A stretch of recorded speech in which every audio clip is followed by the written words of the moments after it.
मित्रांनो ब्लॉगची सुरुवात करतोय ब्रश बरोबर। तर सकाळचे 11:30 वाजले आहेत आणि आपण आहे बिदरमध्ये। तर बिदरमधील नरसिंह मंदिरात आपण पोहोचलोय। तर ब्रश करता करता ब्लॉगची सुरुवात कशी, तर हे जे मंदिर आहे तर हे आहे अंडर वॉटरमध्ये, म्हणजे एका गुफेमध्ये पाण्याचा साठा आहे आणि त्या पाण्यामधून आपल्याला देवदर्शनाला जावं लागतं। तर पोहोचलोय मित्रांनो आपण बिदरमधील नरसिंह मंदिरात आणि आजच्या ब्लॉगमध्ये मित्रांनो आपल्याला नरसिंह मंदिराचं दर्शन बघायला भेटलं।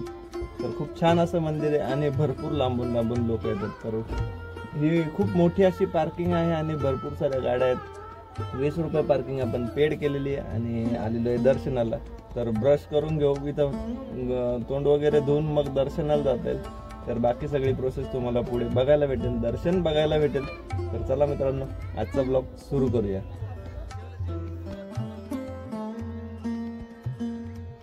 खूप छान असा परिसर आहे आणि बघू शकता हे मंदिराचा या ठिकाणी कुंड आहे, इथे पण आंघोळ केली जाते।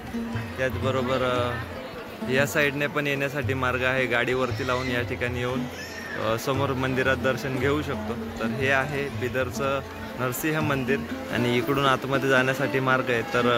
तर आपण आपली गाडी खालच्या साईडला पार्किंग केलेली आहे। 2 वाजता मंदिर खोलत आहे, तर 2 वाजायला अजूनही 15 ते 20 मिनिटं बाकी आहेत। तर घेऊया मित्रांनो दर्शन आणि तुम्हाला पण आज नरसिंह मंदिराचं दर्शन आहे।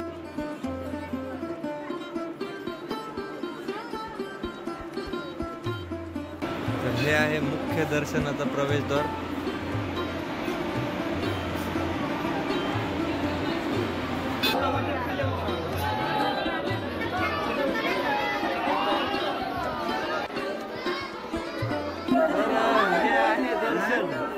दर्शनाची लाईन आणि हे आहे पाणी। पाण्याची लेवल बघू शकताय, कमीत कमी छाती एवढं पाणी आणि इकडूनच अशी दर्शनाची लाईन आहे। तर अशा प्रकारचं अनोखं दर्शन आज आपल्या चॅनलच्या माध्यमातून तुम्हाला बघायला भेटलं असेल। कसं वाटलं ते कमेंट करून नक्की सांगा। तर चला मित्रांनो डायरेक्टली जाऊया देवदर्शनाला पुढे।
गोविंदा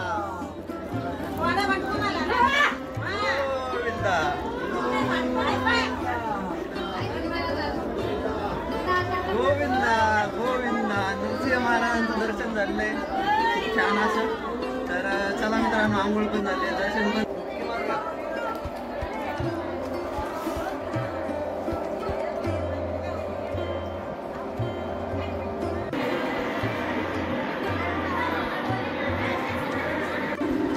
तर झालंय मित्रांनो आपलं दर्शन। हे आहे मंदिर, खूप छान असं दर्शन झालंय। तर चला निघूया आता आपल्या गाडीकडे, कपडे वगैरे चेंज करायचे। तर इथून पायऱ्यांनी परत खाली जाऊया आणि कपडे वगैरे चेंज करूया। कसं वाटलं दर्शन ते कमेंट करून नक्की सांगा। मस्त असा अनुभव होता आणि आपल्या ब्लॉगच्या माध्यमातून आपण बऱ्याच ठिकाणी भरपूर अशी तीर्थक्षेत्र कव्हर करण्याचा प्रयत्न करतो। तर आजचं दर्शन कसं वाटलं ते सांगा। चला मित्रांनो डायरेक्टली जाऊया आता, कपडे वगैरे चेंज करून अजून मोठ्या वर्षी येऊन पुढच्या वर्षी नाही, मोठ्या वर्षी म्हणता जेव्हा अजून 200 रुपये द्यावा। मामा त्यांनी आणला पण आशीर्वाद दे. सगळं चांगलं जास्त मस्त अजून मस्त एक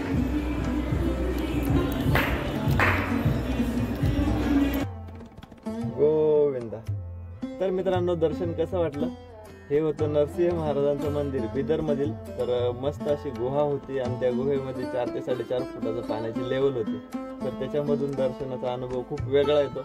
आणि हे मंदिर मित्रांनो सकाळी 9 ते दुपारी 12 वाजेपर्यंत चालू असतं आणि त्यानंतर दुपारी 2ला खोलतं आणि 2 ते 5 वाजेपर्यंत परत चालू असतं. फक्त 10 रुपये तिकीट आहे, कारण केव्स येतात गव्हर्नमेंटच्या नियमानुसार, म्हणजे पर्यटन विभागाच्या नियमानुसार 10 रुपये तिकीट घेतली जाते. तर खूप छान असा दर्शनाचा अनुभव या ठिकाणी येतो. तर आपलं पण दर्शन झालंय आणि आपल्या ब्लॉगच्या माध्यमातून तुमचं पण नरसिंह महाराजांचं दर्शन झालंय. तर दर्शन कसं वाटलं ते कमेंट करून नक्की सांगा.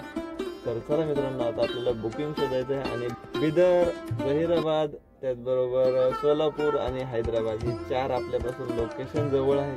तर कोणत्या लोकेशनला आपल्याला बुकिंग पडतंय ते चेक करायचंय.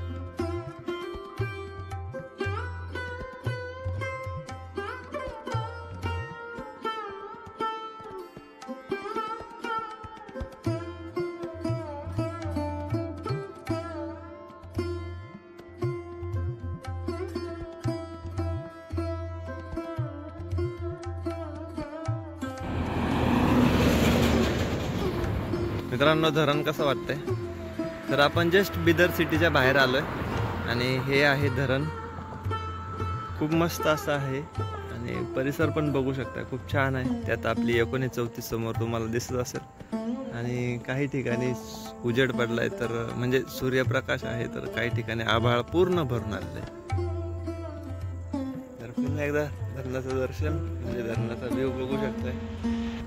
तर मित्रांनो, निघालो आपण सोलापूरला, कारण बिदरमधून आपल्याला काहीच बुकिंग भेटलेलं नाही आहे. 5 वाजेपर्यंत आपण वाट पाहिली आणि आता 5:30 वाजून गेलेले आहेत. तर निघालो आहे आपण डायरेक्टली सोलापूरला. तर मित्रांनो, ही जी आपल्याला सिरीज चालू आहे तामिळनाडूपासून तर बिदरपर्यंतचा आपला जो प्रवास झाला आहे 850 ते 900 किलोमीटरचा. तर या ट्रिपमध्ये 8,000 रुपयाचं आपण डिझेल भरलं होतं. त्यातलं अजूनही 15-1 लिटर डिझेल गाडीमध्ये शिल्लक असेल.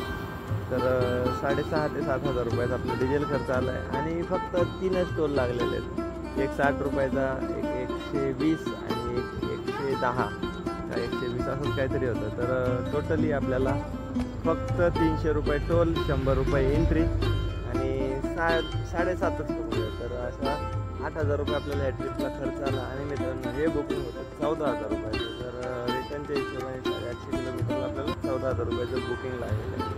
तर इथं थांबण्यात उपयोग नव्हता म्हणून निघालो आहे सोलापूरला. सोलापूरवरून बुकिंग शोधू आणि ती जर्नी तुम्हाला नेक्स्ट ब्लॉगमध्ये बघायला भेटेल. तर हा ब्लॉग तिथेच एंड करूया. ब्लॉग कसा वाटला ते कमेंट करून नक्की सांगा. आणि मित्रांनो, जर चॅनलवरती नवीन असाल आणि आपल्याबरोबर ती जर्नी एन्जॉय करायची असेल तर चॅनलला सबस्क्राईब करायला विसरू नका. भेटूया मित्रांनो नेक्स्ट ब्लॉगमध्ये डायरेक्टली सोलापूरमधून. तोपर्यंत काळजी घ्या आणि जय शिवराय.